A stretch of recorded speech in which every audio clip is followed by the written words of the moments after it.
شیخ میرا ایک سوال یہ تھا کہ اگر بیوی ہے، اگر وہ نماز نہیں پڑھ رہی ہے اور بار بار بولنے کے باوجود بھی نہیں پڑھ رہی ہے تو اس کے ساتھ کیا کرنا چاہیے؟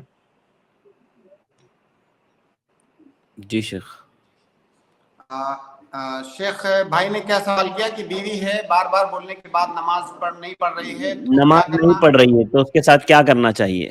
ہاں دیکھیے، طلاق کے مسائل کے کچھ طلاق کے مسائل کچھ ابتدائی احکام ہم نے ذکر کیے تھے، تو اس میں ایک چیز میں نے یہ ذکر کیا تھا کہ طلاق کا حکم کیا ہے.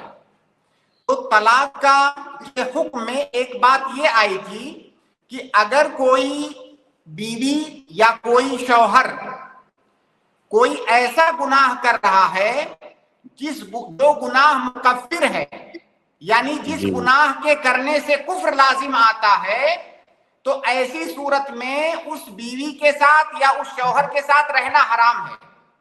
اور نماز کے سلسلے میں علماء کی ایک بڑی تعداد کا کہنا ہے کہ اگر بغیر کسی عذر کے کوئی نماز چھوڑ رہا ہے تو کافر ہے. حالانکہ میں یہ فتویٰ نہیں دے رہا ہوں، یہ اختلافی مسئلہ ہے. میں صرف یہ کہہ رہا ہوں کہ نماز کے سلسلے میں امت کے ایک بڑی جماعت کا کہنا ہے کہ تارک صلاۃ کافر ہے، یہ اتنا بڑا گناہ ہے.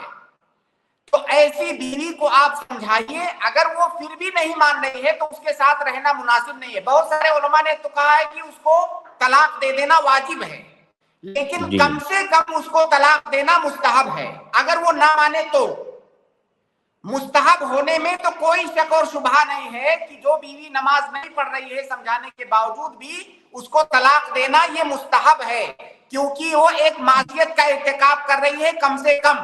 اور علماء کی ایک بڑی جماعت کا کہنا ہے کہ ایسی بیوی کو طلاق دے دینا واجب ہے، مستحب نہیں بلکہ واجب ہے.